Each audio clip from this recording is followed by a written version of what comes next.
So you're using a rapier, which seems good on paper, but you need a good plan for your empty offhand. Why not show off some swagger and pick up a dagger?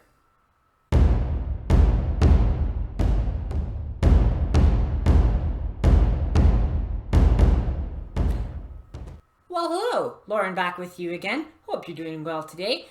We did a video on the rapier. People like learning about the rapier. Nice Renaissance weapon. This one, the 17th century version. If you haven't seen the rapier video, you might want to go back and look at that. Because today we're adding the dagger. That's right. In your offhand, you have a dagger. So we'll talk about the dagger a little bit, and then we'll show a few techniques. So, this is a dagger for my left hand, and it's designed that way. I mean, it could be used right-handed. This one's fairly ambidextrous. There are daggers out there that are specifically left-handed, and you may have heard the term main gauche, M-A-N-G-A-U-C-H-E, hand left, so left hand. So the main gauche is a dagger for your left hand, and it's often paired with a rapier. I mean, that's how it goes. When we see a lot of treaties, we have advice on how to use a rapier in your offhand. So you have paired weapons. So dual wielding is a thing, and we will look at larger weapon dual wielding in the future video, I hope. But for today, we're going to learn about dual wielding from a historical source, and we'll look at rapier and dagger. But first, this is a sail dagger, mainly because it has this nice sail-shaped guard. You can almost imagine that this is like a boat, right? You can see the sail, and it's sailing away. So it's called, often referred to as a sail dagger, but you can also say it's just an offhand dagger. Yes, it's got this is a bird blunt arrow tip, and so it's a blunted tip and taped up. We want extra safety when fencing, so even if it has a T or a folded over, rounded or thick spatulated tip, we still want extra protection when sparring, so we put these pieces on it. And the rapier has a safety tip as well, so they have different types of blunts. You can get them specifically for swords, or you can, if you find an arrow version that fits, you can just put that on there. So we have the dagger, and use it in your offhand, and it is a supplementary weapon. And it's not necessarily that you're going to attack with your weapons 1, 2, 1, 2, 1, 2. That's something you can do. We'll look at the techniques in just a second here. But we also notice that it has a very long crossguard. The quillins on this are quite big and thick, and is really meant to help defend. So let's move the chair out of the way. And let's get to it. Camera's staying in focus today. That's nice. So, rapier and dagger. Now, you could also have a buckler in your offhand, and when we think of sword and buckler, going all the way back to the 14th century and into the 15th, that's also like dual wielding. You can use the buckler as a defensive, protective element. You can still punch with it. You can strike with it. So dual wielding is something that can happen. As far as rapiers go, you could fight with 2 rapiers. You could fight with 2 swords. That's historically accurate. You do need a lot of practice with it. It does take skill. Usually one is attacking and one is helping to defend, and that's why the dagger is so popular. Your rapier, your dagger, and you're presented. So your dagger allows you other options, mainly defensive. And when you have your weapons out, you might vary the points, 1 up, 1 down. I mean, you sit there in your guard, you're ready to go, but you might want to vary it a little bit. You have your rapier pointed up, you might have your dagger a bit down. You might move your rapier down for a lower thrust, you might have your dagger up. Because if my rapier is down, my opponent might want to thrust up at me, so my dagger is pointed up and ready to catch it. So if the thrust comes in, I can block. There I go. If the thrust comes low, I can cut down and block. So I can come low, high, so up, and down, and these motions.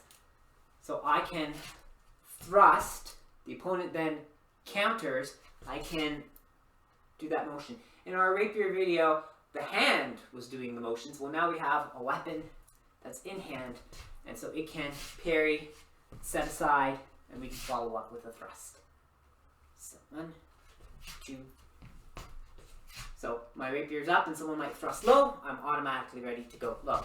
If my rapier's down and my dagger's up, someone thrusts high, I'm automatically ready to scoop it up and set it aside. The other thing though I can do is I can attack with it.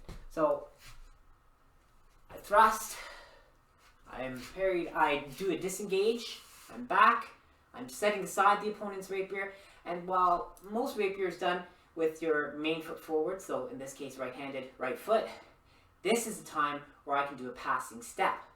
And I can pass, and I can deliver a cut to the opposing arm. So remember, that arm is going to be pushed across, and I'm cutting the arm, and I can follow up with a thrust. If I'm close enough, I could just thrust into the opponent, but it's good to stop the arm of the opponent. So that arm holding the rapier, if I cut into the forearm with the dagger, and it's going to be sharp, it's going to be good for both cutting and thrusting. I can do that little shallow cut. It's not going to hack all the way through, but that quick cut into the muscles, follow up with the thrust, recover. And it's always a good idea after you've done your attack to recover into a guard position, because if things don't go well, I mean, you have the idea, you have the practice, you do the patterns, you miss, you don't want to be, oh, I missed, what do I do now? Recover. It's always a good idea to recover into the guard and be ready to defend once again. So the dagger is very useful. It's fairly long, this one. Other daggers might just have, they might be similar, not as long for the Quillins. They'll have a similar blade profile, but they'll only have like a little ring. So it'll have a side ring, and that's more typical of the idea of this main gauche. So there are different types of parrying daggers. Daggers for parrying. That's the main purpose. To parry the incoming attack. And if you've used your rapier to set aside the opposing blade, then you can come in and deliver attacks from your offhand. So when we see paired weapons, a lot of times it's going to be one is for attack, one is for defense, and you can switch them up when the opportunity allows. So unlike video games, role-playing games where, oh, I get 2 attacks because I've got 2 weapons, it's situational. Could happen. Definitely could happen, but doesn't happen in every situation. You need to have a clear path, especially if you have a shorter offhand weapon. You need to clear out the opposing weapon before you can get close. Otherwise, you're just walking onto an opposing sword. And there are a lot of moves where you just put your sword in the way and let the person say, well, if you're going to come at me, you go right onto the blade. It's not my problem, it's your problem. So, just a quick little look, adding a dagger into the rapier. A lot of fancy techniques that you can do. You can, of course, use both of them to block. So if you were fighting a different weapon, someone had maybe a 2-handed weapon, you can use both of them. But you wouldn't sit there and just struggle like this. You're going to stop and you're going to set it to the side. So I'm going to block it, offset it as I step back, then I can follow up with the attack. Now, so just a quick little show that you can use 2 different things. It could be a buckler, but the dagger becomes very prominent in this because it has that cutting ability, it has that, I can really get into a position to launch that attack, and I can really cut into the opponent, especially in an early 17th century context when people aren't wearing lots of armor and this is a civilian self-defense kind of thing.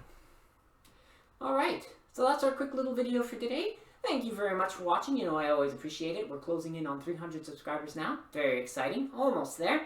And remember, likes and subscribes and comments. This was, I think we did talk about Dagger because of Canned Chaos on a Discord server. So thanks for suggesting that we talk about a dagger. So I've added it in. We got a little bit about using 2 weapons and sort of rapier and dagger. And I hope that you have a fantastic day. It's spring here. It snowed yesterday, but it's beautiful again today. And I think that I will get outside and do a little practice on my own.